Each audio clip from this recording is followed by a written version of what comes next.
Hello, my name is Addison. At my sister's engagement party, the one I organized, funded, and helped plan, she introduced me to her fiancé's parents as her driver. I stood there in a navy dress I was told to wear, holding a napkin with no name on it, while everyone else toasted to her success, paid for by me. But that wasn't the worst part.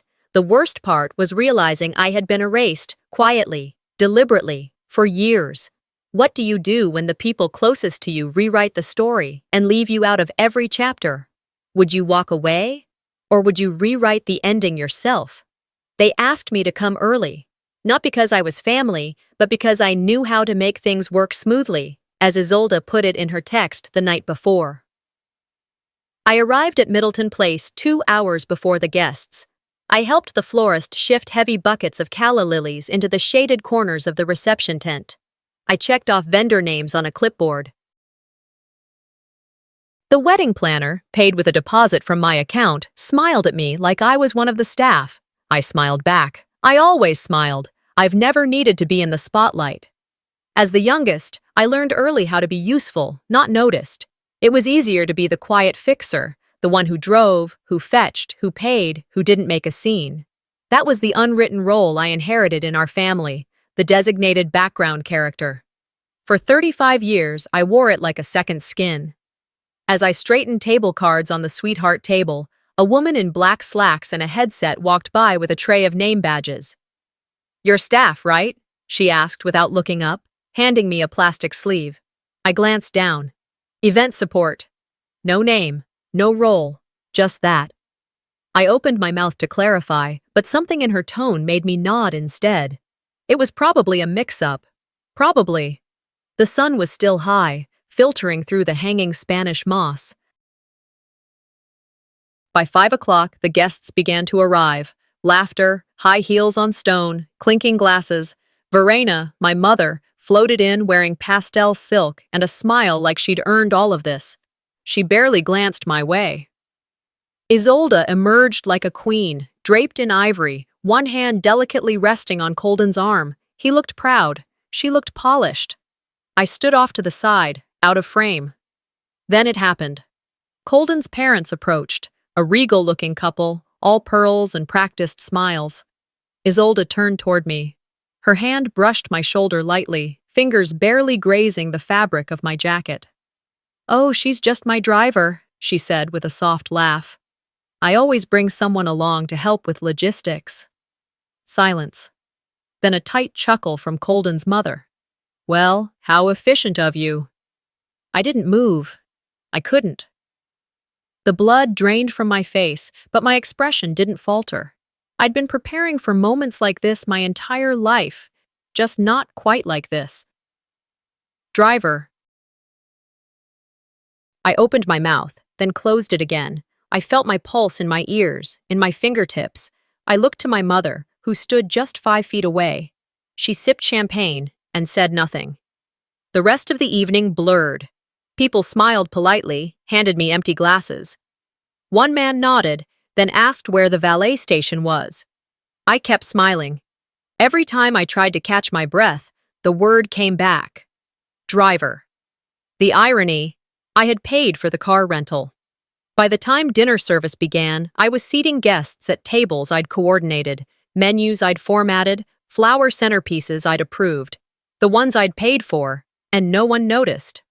At one point, a guest brushed past me and said, "Can we get more napkins at table 5? I nodded. Not because I planned to, but because I had no energy to correct him. Around 7:30, I stepped out. The courtyard was quieter, bathed in the gold of a Charleston spring evening. I leaned against the stone railing, arms crossed, trying to steady my breathing. My phone buzzed in my pocket. A notification from my banking app, an automatic charge from the caterer. They were still billing me. I didn't cry. I didn't scream. I just stood there and let the heaviness settle into my chest. It wasn't the lie that stung the most. It was the ease with which it came, the familiarity of it. I wasn't being overlooked. I was being rewritten. And for the first time in my life, I didn't feel forgotten. I felt deleted. The sky was turning a deeper shade of gold when I stepped back inside. The warmth of the courtyard faded behind me, replaced by the hum of laughter and clinking glasses. A server passed by holding a tray of champagne, and for a moment, I reached for one, then paused. I wasn't sure anymore if I was allowed to.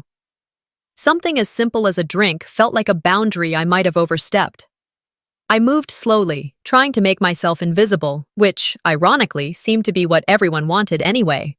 I didn't rush. I didn't interrupt conversations. I floated from one corner of the tent to the next, always a step behind the spotlight. Part of me wondered if I was overreacting. Maybe I had misunderstood Isolda's tone. Maybe she had just slipped into autopilot, the way people do at events when they're trying to keep up appearances. But no, driver. That wasn't autopilot. That was a choice. That was a clean cut. A quiet severing.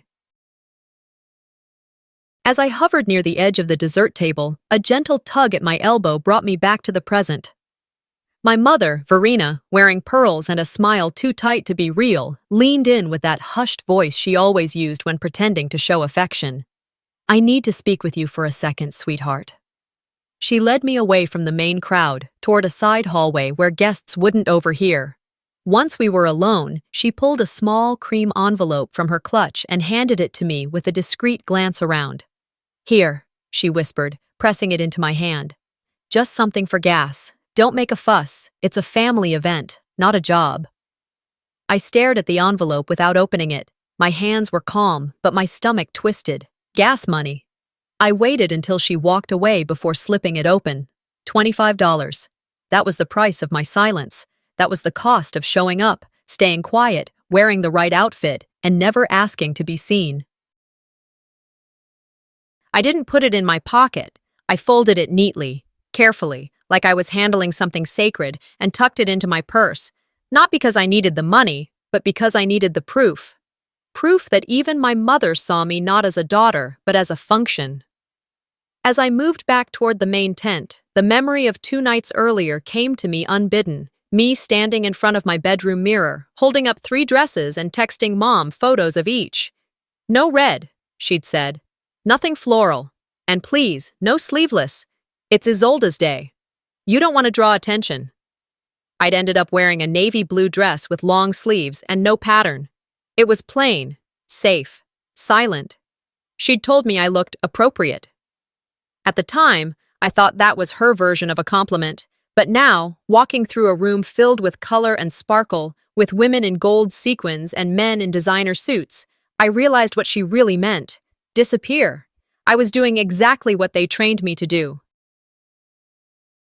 From across the room, I heard a trio of voices, women's laughter, followed by a tone I knew well, judgment wrapped in sugar. "That's the one who runs errands, right?" one said, hushed but not enough. "Not the lawyer sister. The other one." A second voice responded, "Oh, she's sweet. Isolda said she's super reliable." A pause. "She's wearing navy," a third voice added.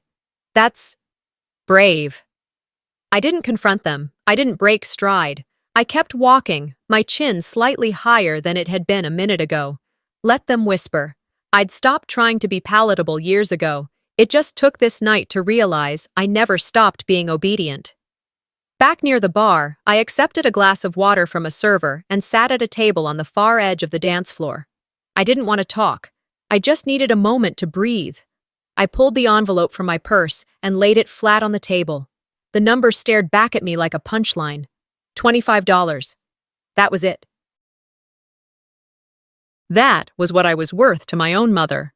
And suddenly, that realization didn't make me want to cry. It made me feel clear. Because you don't rewrite a story while pretending the old one never existed. You burn it down and start over. And maybe, just maybe, tonight was the match.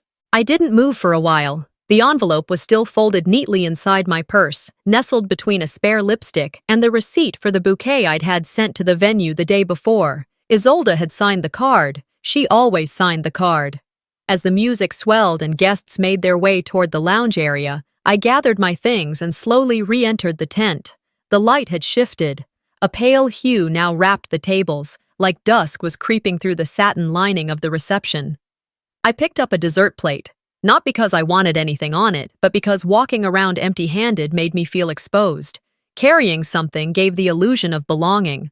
No one looked twice, not a single head turned. I passed a table of guests laughing over old college stories, their eyes gliding right past me. Even the staff nodded at me with that slight professional glance people reserve for coworkers. One of them, a young woman balancing a tray of fruit tarts, whispered, "Can you grab the water pitchers for table 9?" I didn't respond. I just kept walking. My place at the family table had never been set. Not literally, not metaphorically. As I hovered near the dessert station, a small hand wrapped around my wrist. I turned, startled. A little girl, maybe 6, maybe 7, stared up at me with enormous green eyes and a crooked hair bow. "Are you the lady who cleans up the dishes?" she asked, her voice sweet, curious. My mouth opened, but no sound came out. I smiled. That was all I could manage. She smiled back and skipped away, holding a cookie like a prize. And just like that, the knot in my chest tightened. I stood there frozen, holding a plate with a half-melted macaron and a piece of cheesecake I had no intention of eating. Around me, the party throbbed with the rhythm of people who had no idea I was unraveling by the minute. I made my way to the back, slipping into the quiet hallway near the restrooms. I needed 5 minutes to breathe, away from the clinking glasses, the snide whispers, and the family that didn't want to admit I belonged. Inside the restroom, I locked the stall door and sat down, not to use the toilet, but to hide. I pulled my phone out and opened my email. A new notification blinked. "Thank you to my dream team." I clicked. It was from Isolde, of course. A beautifully designed group email, complete with a collage of photos from the venue, a quote about love and partnership, and a long list of thank yous. Colden for being her rock, Verena for her unwavering belief in elegance, the wedding planner for managing every detail with grace, and even the florist, who made the garden bloom inside. My name wasn't there, not even in a throwaway sentence. I didn't exist in that narrative, not the person who paid the deposit, not the one who arranged transportation. Not the woman who spent her week wrangling vendors so her sister could sip champagne and act like the belle of her own meticulously constructed ball. Nothing. I stared at the glowing screen until my vision blurred, not from tears, those had dried up long ago, but from the white-hot clarity that came with truth. I stood, walked to the sink, and stared at my reflection. My dress, plain as it was, still hugged my waist nicely. My eyes weren't bloodshot, not yet. I looked calm. But inside, something had shifted. This wasn't forgetfulness. This wasn't social awkwardness or a scheduling oversight. This was a plan. This was execution. This was erasure. She'd painted a picture of her perfect life, and there was no room in that frame for the sister who knew what it cost. I leaned closer to the mirror. "I'm not forgotten," I whispered. "I'm being removed." The door creaked open, breaking the moment. A guest walked in, smiled politely, and moved past me. I nodded back, tossed my phone in my purse, and walked out. My heels clicked against the marble with a different rhythm now, one not of compliance, but of certainty. Outside the hallway, the air had cooled. The string lights danced above the lounge area, casting gentle shadows on the lawn. I stood there for a beat, scanning the crowd. They looked so happy, so unaware. And Isolde stood in the center of it all, laughing, glowing, absorbing every compliment like it was oxygen. I wasn't angry anymore. I was done pretending. From this moment on, I would remember every slight, every omission, every lie told with a smile. And not so I could hold a grudge, but so I could act, intentionally, strategically, quietly, the way they had tried to erase me. If they won't remember me, I'll make sure they never forget what I do next. I stayed out of the main tent a few more minutes, pretending to adjust the strap of my shoe while my thoughts scrambled to catch up with my pulse. The sun had dipped below the trees, casting soft shadows across the photo area just behind the reception line. Spotlights illuminated the floral backdrop, white roses and eucalyptus carefully woven into a massive arch. A professional photographer hovered, calling out names, directing people into poses like assembling pieces of a puzzle. I approached slowly, keeping to the edges, watching Isolde float through her curated crowd. She was standing with Colden's parents now, her hand linked gently through his arm, a champagne flute in her other hand. Everything about her posture said grace, but I'd learned long ago that Isolde curated herself the way stylists build mannequins, flawless on the outside, hollow within. She turned as one of her college friends waved her over for a group shot. I recognized the woman, Gina, Jessa, someone from her sorority days. They pulled Isolde into the middle, rearranging the frame like she was royalty.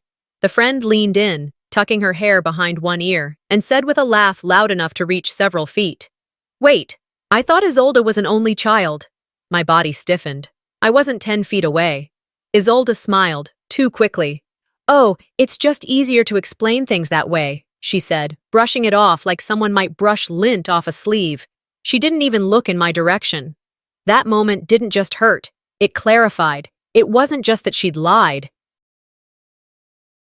It was that she'd prepared to erase me in advance, rehearsed, delivered, and moved on. I stood there quietly, pressing my nails into my palm to keep myself from doing something impulsive. A server passed with another tray of drinks. I took one, not to sip, but to anchor myself. Across the photo area, the DJ began to lower the volume on the ambient jazz as Verena approached the mic for a brief toast. Her voice echoed with the kind of rehearsed pride mothers wear like pearls on evenings like this. "I just want to say how proud I am of my daughter Isolde," she began. "Watching her become the woman she is today has been my life's joy." She paused. People applauded politely. "And I want to thank my future son-in-law's wonderful family for embracing her so warmly.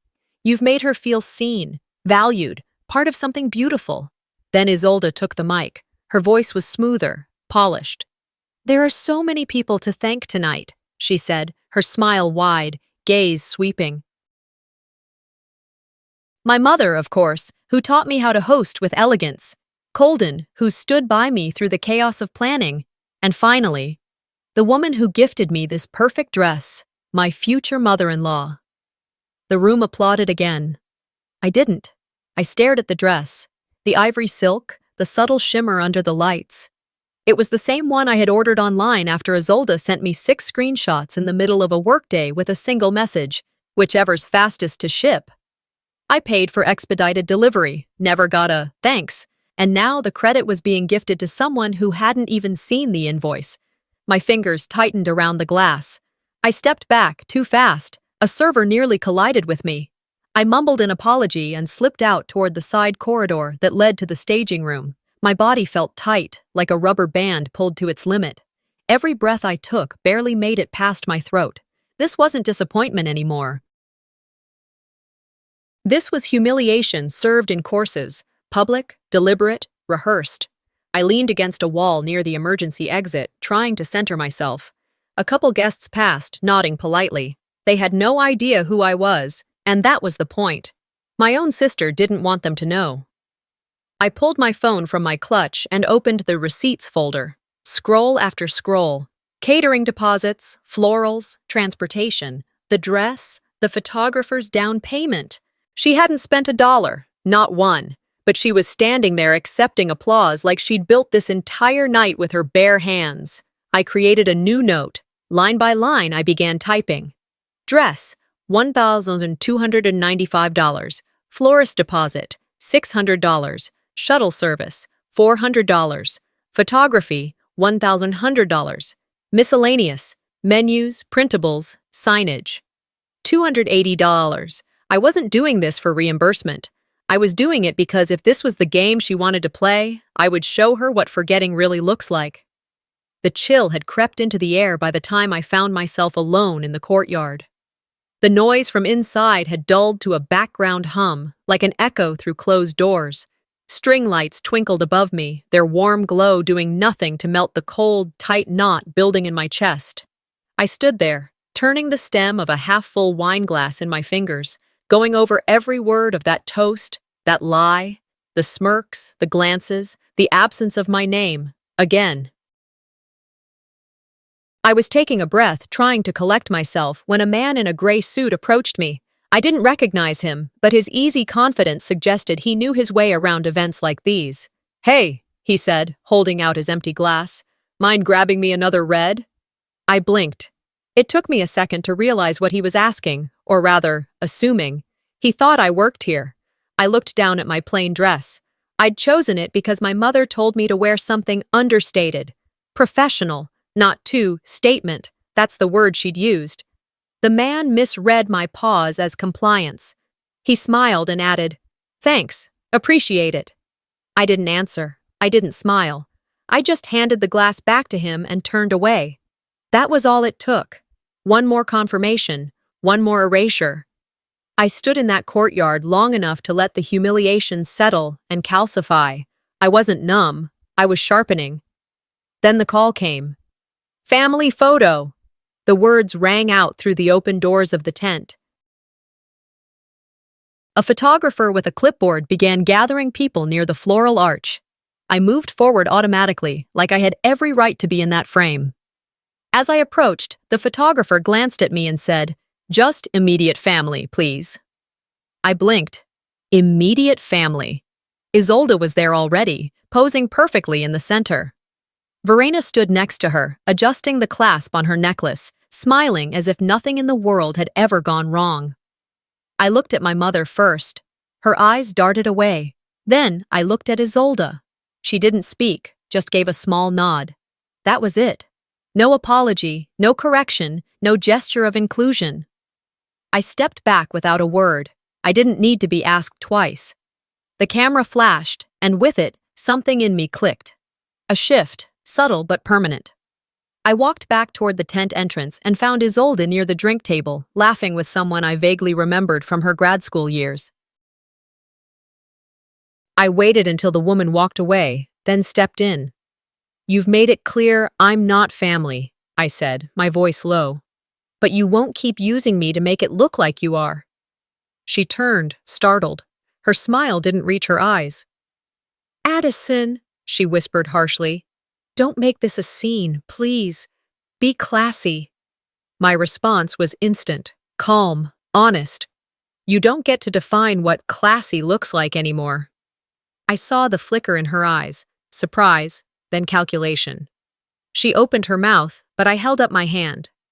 "I'm not doing this here, not like you are. But I'm done being quiet so you can keep pretending this version of your life just exists, untouched, polished." Her lips parted, but before she could speak, our mother appeared. Verena stepped between us, placing a hand on my arm.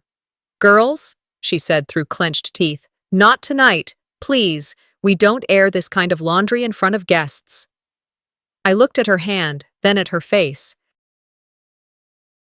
"You stood there and watched them ask me to step out of the photo." "It wasn't the right moment," she murmured. "It's never the right moment with you," I replied, "because you never make room for one." Her expression hardened. "Don't do this here." "I've been silent in every room for 35 years, I said. "This is me now."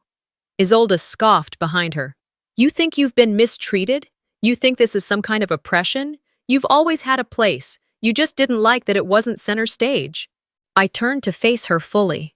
"No, Isolde. I had a role. A use. Not a place. There's a difference. And you made sure everyone saw me as useful, but never visible." I could feel eyes on us now. Conversations stalling, music still playing, but the temperature of the room had shifted, so I leaned in just enough for only her and Verena to hear me. One more lie, one more thank you that isn't mine, and I'll show everyone the receipts. Literally. You want to play perfect? I can show them what it costs. I stepped back before either of them could respond. I didn't wait for gasps, for rebuttals, for anyone to spin the moment into something palatable. And for the first time that night, my voice hadn't shaken. I didn't need her to hear me. I needed her to know I was no longer afraid to be heard. The moment I stepped back under the reception tent, I felt the shift. Dinner service had begun. Candles flickered on each table, silverware gleamed, and the clatter of laughter, plates, and wine glasses gave the illusion of harmony. Isolde was seated at the head table with Colden and his family, all basking in their curated moment. I made my way to the table Verena pointed out earlier, one closer to the staff entrance than the dance floor. The linens were the same, sure, the centerpieces just as lush. But the name cards, they told another story. Each guest had a place card edged in gold foil, written in calligraphy. Their napkins, embroidered in silver thread, were neatly folded into ornate shapes resting on each plate. Mine was a crumpled square of plain white linen. No embroidery, no frills. A napkin you'd find in the back of a drawer. My place card was written in black ballpoint pen, and it wasn't even centered. At first, I stared at it, trying to make sense of what I saw. Surely this had to be a mistake. Maybe someone moved the settings around. But then I saw the empty seat beside mine. It was labeled photographer's assistant. And just like that, I understood.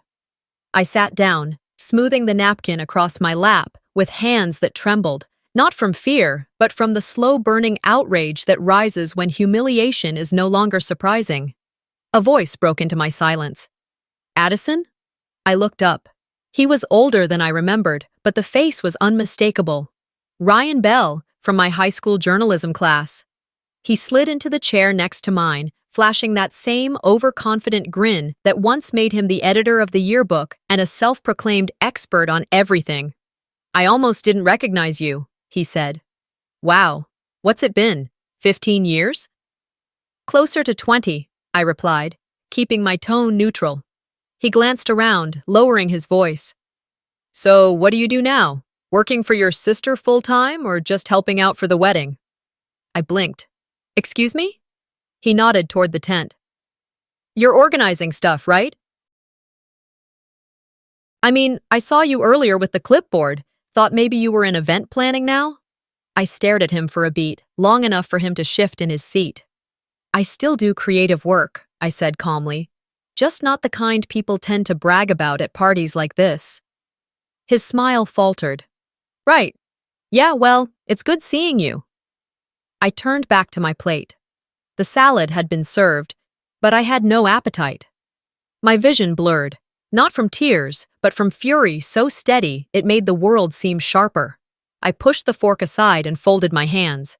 Inside my head, I began to list. Venue deposit, mine. Florist, charge to my card. The car rental for the family, mine again. Her dress, she never even thanked me. The playlist for this dinner, I built it. She didn't know the password to the music app. The ache in my chest throbbed like a warning signal. I stood, people noticed. My napkin slid to the floor. I left it there. I walked slowly to the head table, the clicking of my heels cutting through the chatter. No one stopped me. A few heads turned, expecting maybe a toast or a refill. I reached Isolde without saying a word. She was mid-laugh, holding her glass. Her expression faltered when she saw me standing there. Verena stiffened in her chair. I placed the blank napkin in front of my sister's plate. She stared at it, confused. I leaned slightly forward. In case you ever forget who really covered the cost of this illusion. My voice didn't rise. I didn't make a scene. I just turned and walked away. The tent fell quiet, not silent, but the kind of lull that makes everyone suddenly aware of the person they've been ignoring. Verena gasped softly behind me. I didn't turn around to see her face. I passed a few guests on the way out. They moved aside.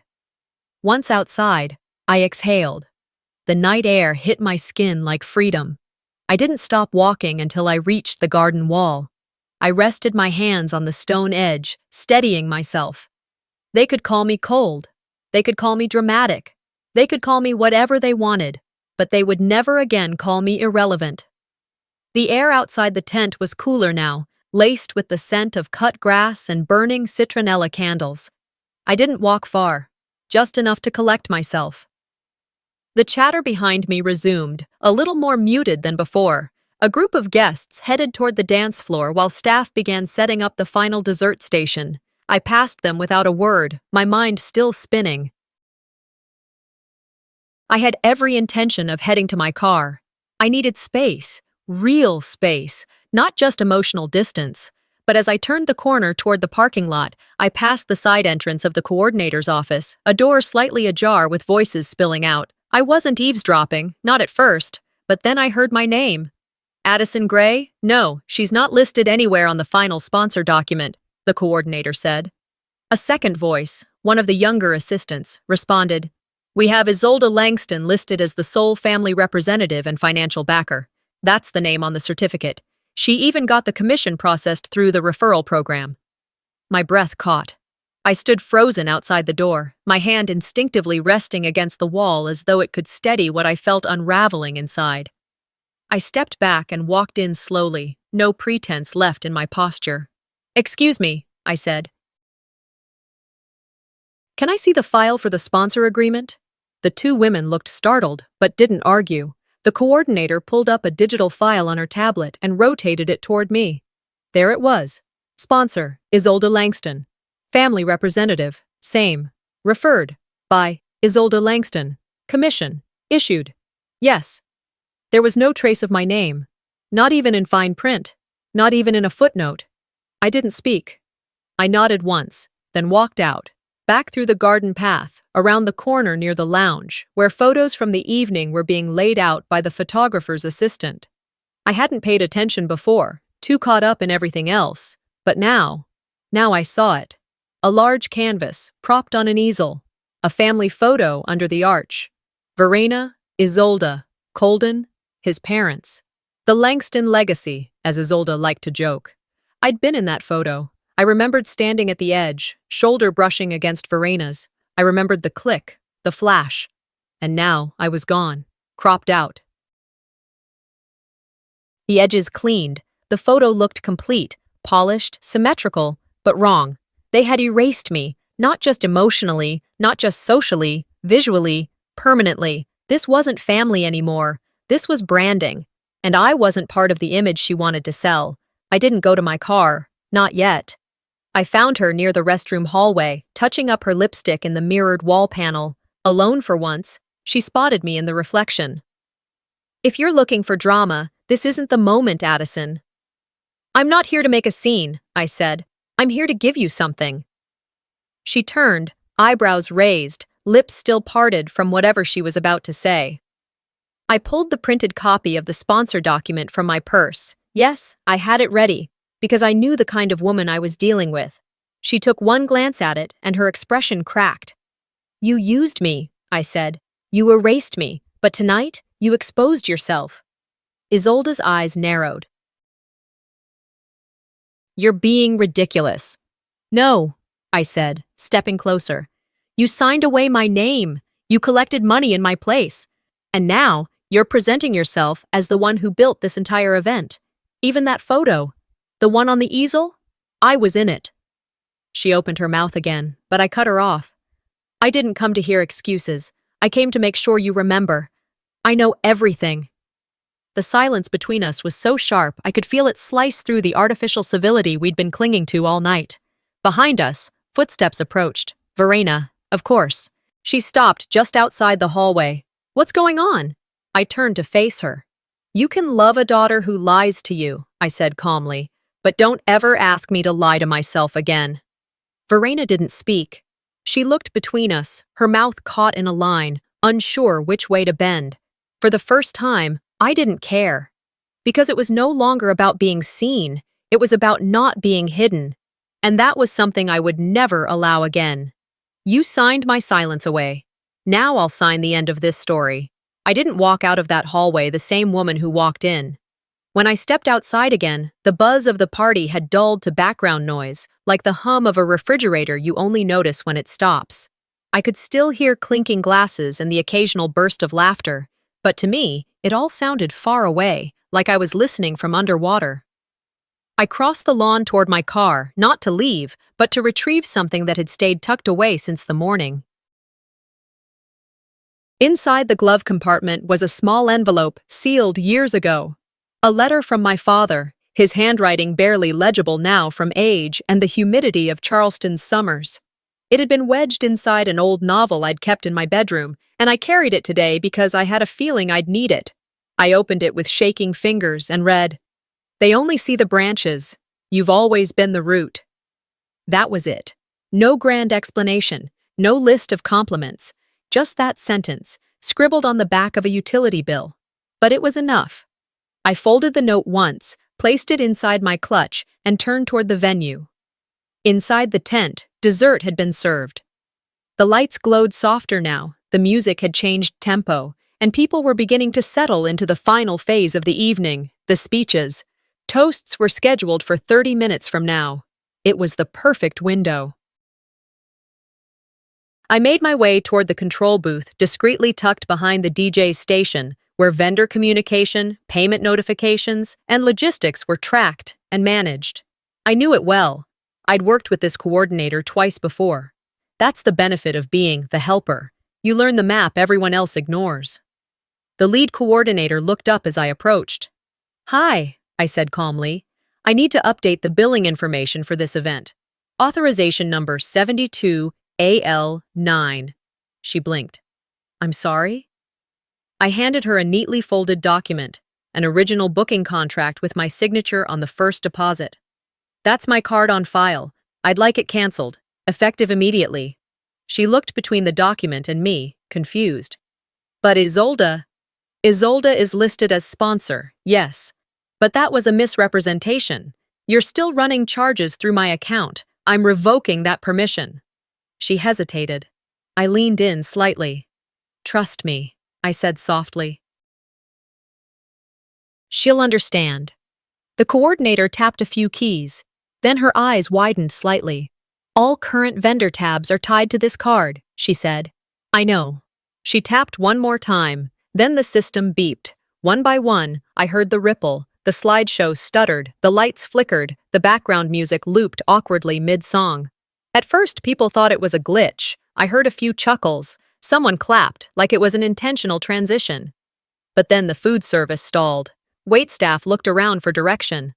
One chef walked briskly out of the prep tent with confusion on his face. The bar staff pulled back bottles mid-pour. Colden stood from his seat, confused. Isolde's head whipped around, eyes scanning for someone to blame. She spotted me, instantly. Her heels hit the floor hard as she made her way across the tent. "What did you do?" she hissed, grabbing my arm just as I turned toward the garden. "I canceled the card," I replied. She blinked.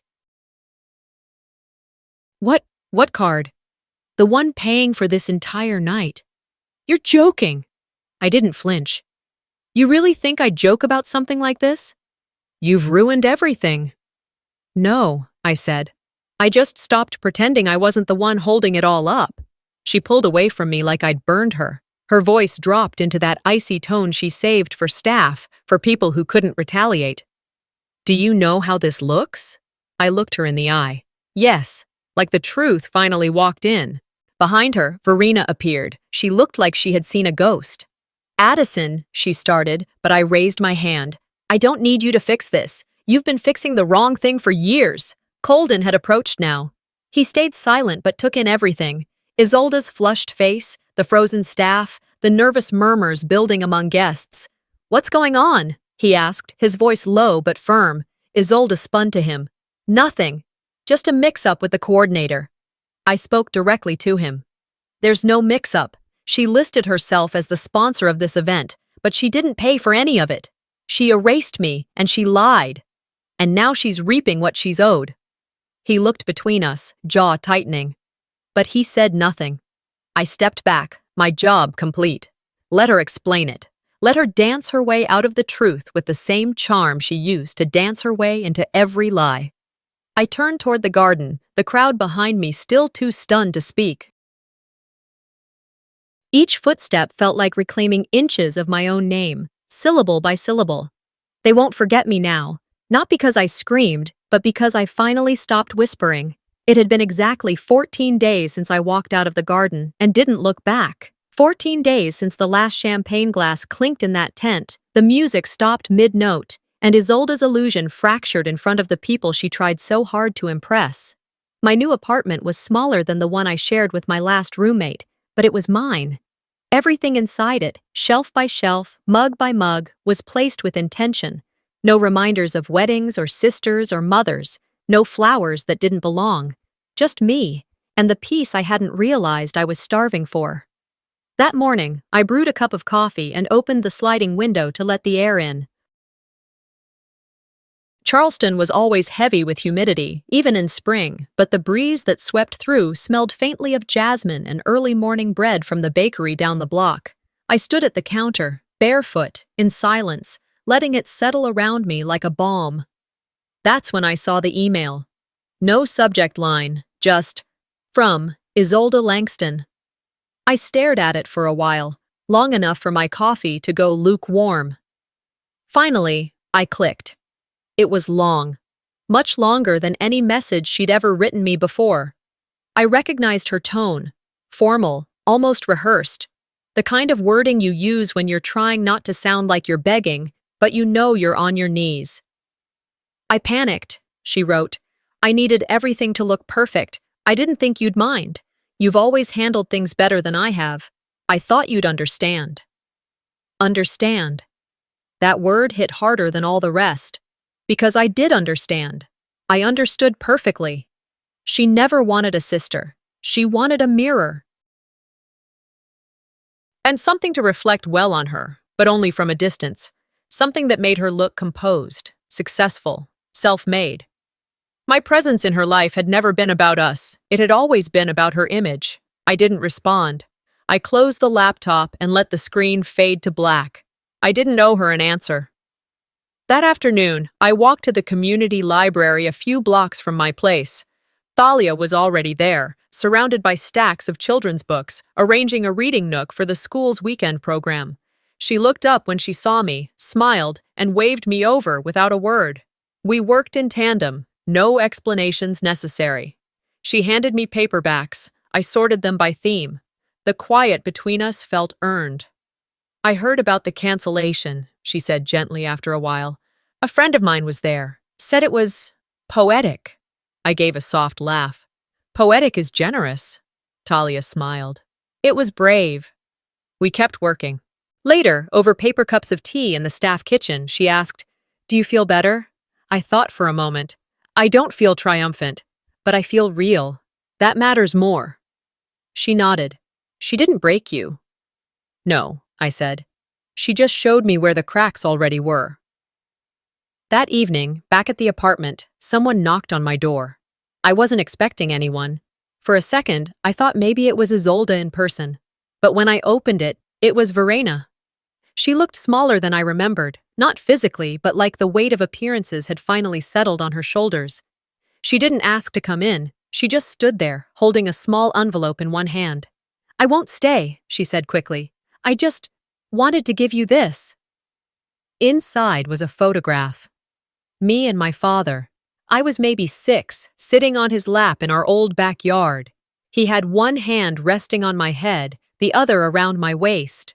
We were both laughing, wide, unfiltered joy. "He kept that in his wallet," Verena said quietly, "until the day he passed." I looked at the photo again, then back at her. Her eyes were tired, but she wasn't crying. "I know I didn't protect you," she added. "I didn't think I had to. You always seemed strong." "I was never asking for protection," I replied. "Just to be seen." She nodded once. "I see you now." And then she left. I sat with the photo for a long time, not crying, just remembering, and forgiving, not her, not Isolde, but myself, for waiting so long. Later that night, I framed the note my father wrote. I placed it above my desk, where I could see it every morning before work and every night before sleep. They only see the branches. You've always been the root. Sometimes, you don't burn bridges, you just stop crossing them.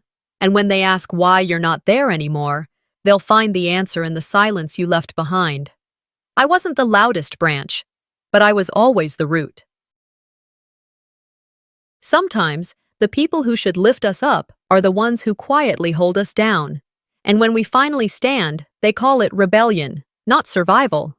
What would you have done in Addison's place? Have you ever been written out of your own story by the very people who were supposed to love you? Share your thoughts in the comments. We'd love to hear your story. And don't forget to subscribe for more true, powerful family stories like this one. There's always more beneath the surface.